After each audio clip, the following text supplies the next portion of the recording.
Here's my 2x42. It is a Bucktool. I have a video showing how I converted this Bucktool to variable speed and showing the parts that I used to do it. I used a arbor coupling. This thing right here, I have links to it if you want to do it. You can see this motor isn't even plugged in. It's all just curled up. I don't use this motor at all because this thing is much too fast for what I'm using the 2x42 for.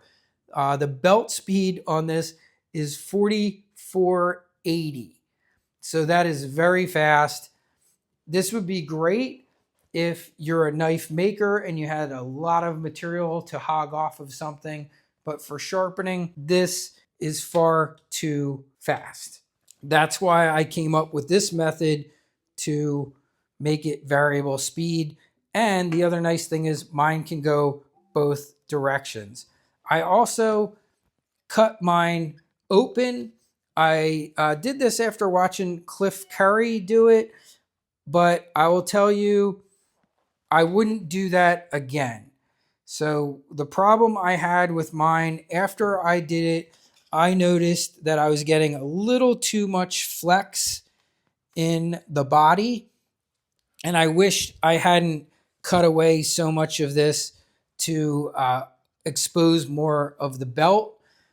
I would have just left it as it is because it worked great and just fine the way it was. Now, this is adjustable. You can tilt this up and down. I also have 3M Scotch-Brite conditioning belts for this machine, which are great. They're a lot bigger than the 1-inch. And there are a lot of guys out there that love to just primarily sharpen on 2x42s. And I'm not opposed to that at all. It would be a great way to do it. I really wish somebody would build a 2x42 that's variable speed and goes both directions so that you didn't have to do what I did here, which is basically build my own. Because even some of the other really nice ones out there, you got the Kalamazoo's, but there's some really nice 2x42s. Even the few that are variable speed don't go both directions. Now, can you jump to the other side of the machine? Yeah, you could. You could just go to the different sides of the machine. But I like being able to work on one side and just throw a switch and go both directions. That would be my preference. Other than that, this machine has been great. I did modify my tool rest. I cut away a lot of the sides so that I could make it easier for sharpening. I mostly use this for big things like machetes, big knives, long knives. I have a client that occasionally brings in machetes. She cuts coconuts at a local farmer's market. I've done lawnmower blade work on these, even though I now do have a lawnmower sharpener that I will have to add into this video and show that at some point. Maybe it'll be a separate video because that's another little shed shop that I have. Lots of options out there. Again, also for 2x42s. Bucktool has some very reasonable and affordable ones compared to 1x30s where there's tons of options and great things like the Toolker. I haven't found one that I think compares really great to what you can get in a 1x30. There's gonna always be that. For me, the biggest limitation is not being able to go both directions. Now, maybe I make more of that than I should. I don't know. Maybe it would be awesome. Maybe I would fall in love with a Kalamazoo if I had one, or one of the other top 2x42 brands. But basically, without variable speed and both directions, I'm not a huge fan. But I would probably, I certainly wouldn't say no to a Kalamazoo if somebody gave me one. And I might even play around with it and try and figure out a way to get it to do some of the things that I would want it to do. This is another workhorse in my shop. I'm very happy I have it. It has been fantastic for doing conditioning of knives, resurfacing knives. Also with the larger size belts, if you have a lot of corrections and things to do, this can be just great. I do like this for a lot of hunting knives. It's great for that. I do get a lot of military knives in, K-bars and things like that. This is another one that I will go to over my 1x30. I like this for those bigger, heavier, beefy knives. I also like this for cleavers. I also like it for axes. I've used it. I have another machine that I do prefer a little bit more, but it's a nice option and machine to have in your arsenal is a 2x42. And that's enough said about that. I will talk about these. These are Husky toolboxes that I put mine on, and I'm just going to mention it because my Tormex are on them. I find them to be a very nice size to work on. I don't have the casters on them. They do come on casters. When they're on casters for me at 5'8", it's up a little higher, and I didn't like it on the casters, although it was much more maneuverable around the shop when it was on the casters. I keep mine on an outdoor rug, and I have those little moving men sliders down on the bottom. And if I need to move these, I move them around on that. But they're very stable. They're a very nice height platform. Tormex sells a stand for their machines that's about the height of this, except for the only problem being it's extremely expensive. Much cheaper to buy a toolbox and put it on the toolbox than to get the Tormex sharpening station.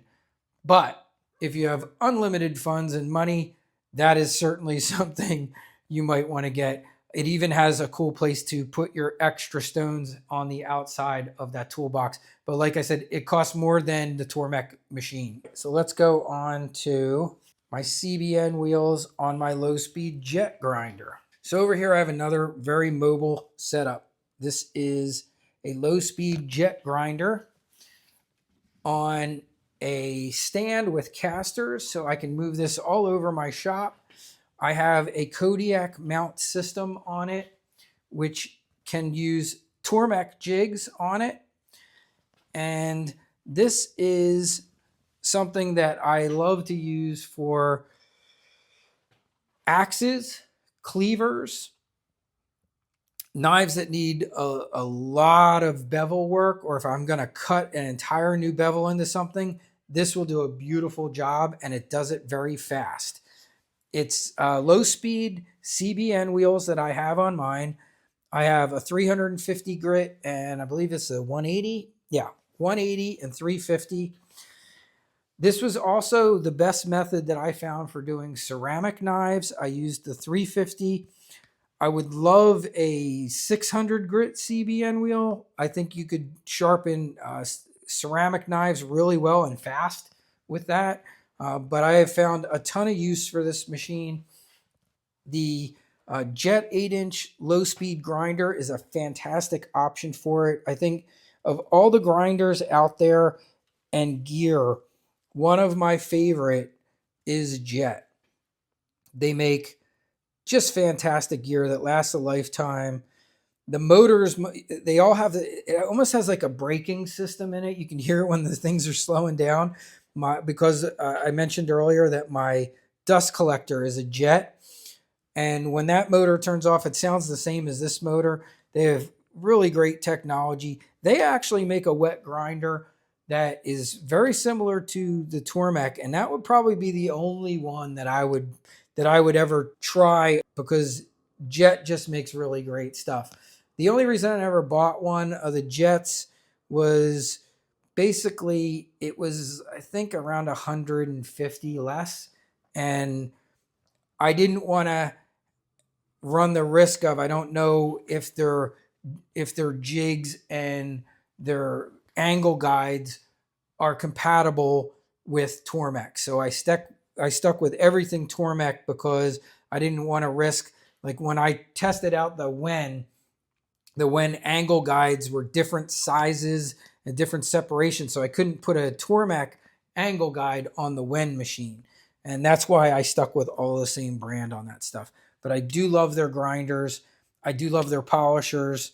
I do have, it's not out, I do have a Jet variable speed polisher.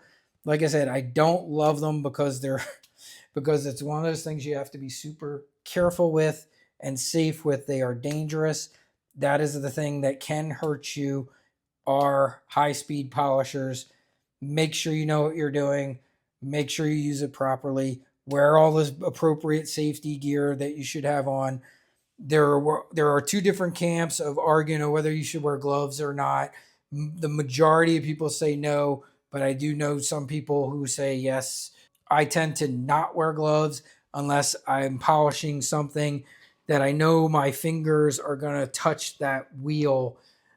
If it's something tiny and I have to get that close where I know it's going to hit it, and I don't want to get a burn or abrasion mark on my fingers. But for the most part, when I polish, bare hands. I don't want to risk anything getting caught in any type of a grinder or polisher that moves at high speed. That's this setup. It's great. You can get this. Again, this is also a Wood Turner's Wonders item, and the CBN wheels, Wood Turner's Wonders. Great stuff from those guys. So this is where I do all of my TSPROF sharpening. And this is an absolutely amazing sharpener. I love the TSPROF. My only issue with the TSPROF is that it's not as fast as my other options. But barring the fact that it's not as fast, it is one of the most precise sharpeners that I own. I would say this and my Tormek are unparalleled in their precision. Both of them have incredible amounts of precision. And I have two other TSPROFs. I have a Pioneer and a Cadet Pro up here. They're a little bit smaller sharpeners, so they're great if you have to go mobile somewhere. You can see that this KO3 is a pretty good size sharpener. This baby is big. I'm going to lower this down a bit here, but there's pretty much nothing that you can't sharpen on a KO3. And it has the same type of thing. Lots of attachments. You can do scissors on it. You can do really big knives. This thing is considerably bigger than the other sharpeners that they sell. But knowing that, keep that in mind. If you're going to get one, you're going to need a good, you can see this desk. It's pretty good size. I'll measure it and tell you what it is. 46 inches or so across here. And that's about what you want. You want to be able to have some room to work. It wouldn't work great in a really tiny little workspace. They have lots of great options. There's lots of stones. So one of the great things, if you do have a lot of profiling work to do, they have very aggressive stones. This is a triple coated set of reprofiling stones for the TSPROF. So different than the regular stones, which are not all triple coated.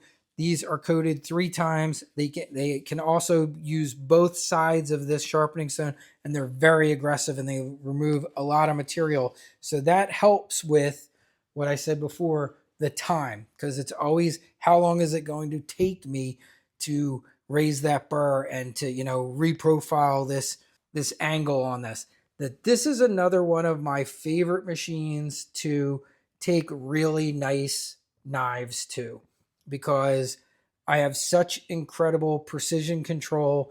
I don't have to worry about accidentally slipping or removing too much material on something that's running fast, like a 1x30 could be. If I'm doing a really nice, pocket knife, $400 or $500 knife, I might take it here or I might take it to my Tormek. It's going to be, those are my decisions. I might go back and forth between. Also, I have done some very high-end Japanese knives, kitchen knives. We're talking over $1,000. This is one of my go-tos for that. Now, my other recommendation for all the TSPROF stuff would be, if you are a collector and you want to sharpen your own stuff and time's not a super big issue to you, this is the unit you want to own. If you know, and another reason this would be good too, if you can't, say you want to get in the sharpen and you can't do all the powered stuff, maybe you don't want to risk having dust go everywhere. Like the guy that I originally learned sharpening from, who sharpens in an apartment in his dining room, you know, you don't want to be throwing dust and metal dust all over the place. Something like this will work for you, and you can easily clean up the area that you're working in, and you're not going to be throwing metal dust all over your shop. This is an option. Granted, you're not going to be able to do the amount of work that someone using more powered equipment is going to be able to do, but you're going to get incredible professional results from all of the TSPROF gear. And it is just amazing stuff. Incredible engineering. I mean, look at how the way the knife flips. Everything locks into place in here. You'll see other cheapo sharp. There's a lot of cheap sharpeners that try and mimic what these guys do. But they're just, you know, nothing has come close. I've used quite a few sharpeners out there. I've tested many. The AxiCube, they have 2 different AxiCubes that measure angles. This thing is the most accurate angle setter that I have ever used. Both of the AxiCubes. Mine are so accurate, I've checked them both. There's one that can be sat on things.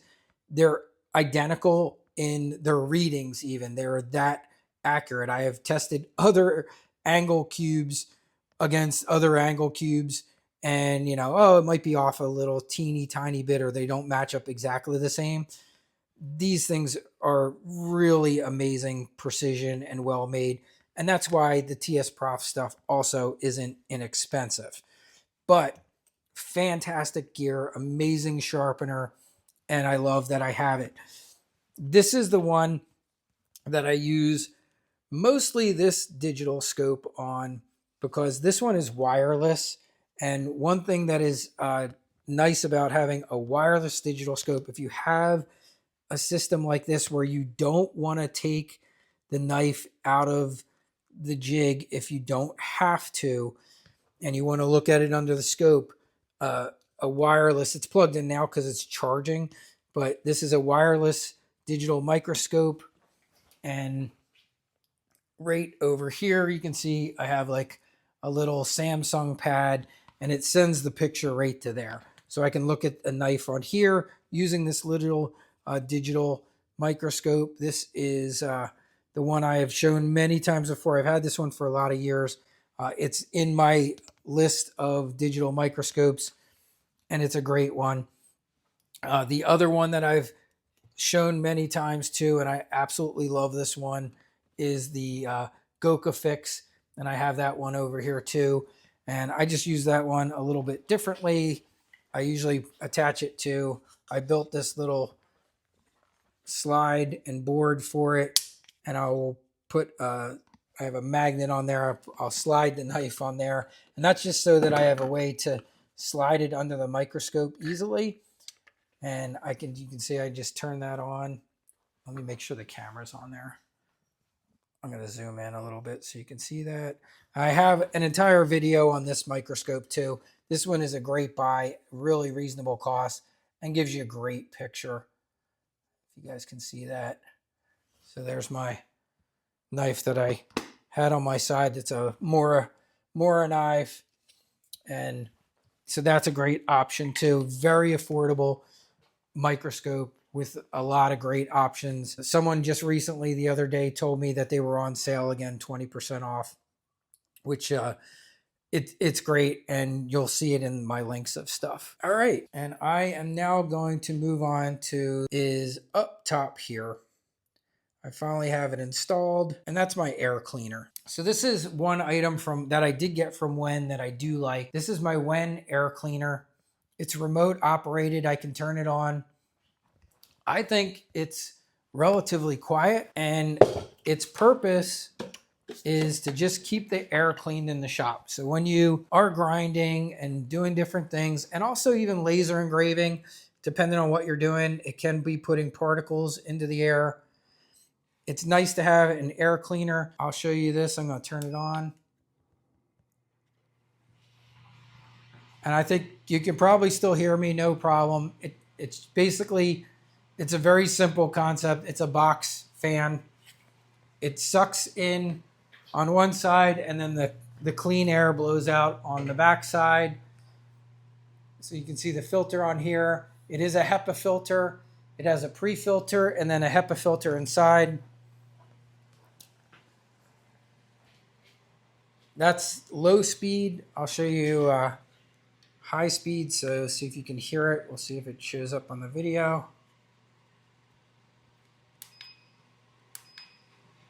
And that's high speed.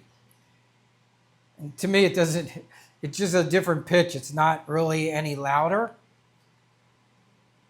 But the idea behind these, behind shop air cleaners is, you know, a lot of people think, oh, I'll put it right over my dirtiest gear. It's really supposed to be in the middle of the shop. When airborne particles go up and into the air and they kind of can fall all over your shop, that's the best place for it. There's been plenty of scientific studies that show you put it in the middle of your shop up top and it will grab those airborne particles and clean the air in your shop. And that's its purpose. You don't want to put it like, you know, those are my dirtiest things over there. I wouldn't want to hang it right over top of it. It's not its purpose. You know, the scoop's purpose is to pull the dirt and the junk down and away from there. This purpose is to clean all the other air in the shop. And that's what that's for. So it's to grab the stuff that's really fine that you're not even seeing. You know, like stuff that, you know, when the light hits things just right, you might see little things floating around in the air. That and even smaller stuff. That's what the air cleaner is grabbing. Not a bad idea. I've been real happy with the Wen. And this one is rated just for the size of this garage. There are a lot of makers of them. And there's different options too. I have seen some that have openings and filters on more sides. Some have them on 3 sides, 4 sides. But basically, from what I've seen from most of the studies and things that I've read on these things, as long as you're filtering the air, you know, pulling it on one side and cleaning it out the other, you're pretty good. I don't know how much of a huge difference it makes if it has multiple filters on each side. Probably a little better, but this one was really a economical choice. It wasn't super expensive. I don't remember the most recent price, but I'll have it linked in my store. I want to say it was well under 200. It might even have been under 150. I think it might have been around $125. All right, and that is it. I am going to end this here. I will time code this so you can jump around. I will try and make sure that most of the things that you might have seen are linked in here. The only other thing I'm going to show you, I will end with this because it is kind of a new addition. This is just a very basic Woodworkers table. I do love now having this in my shop.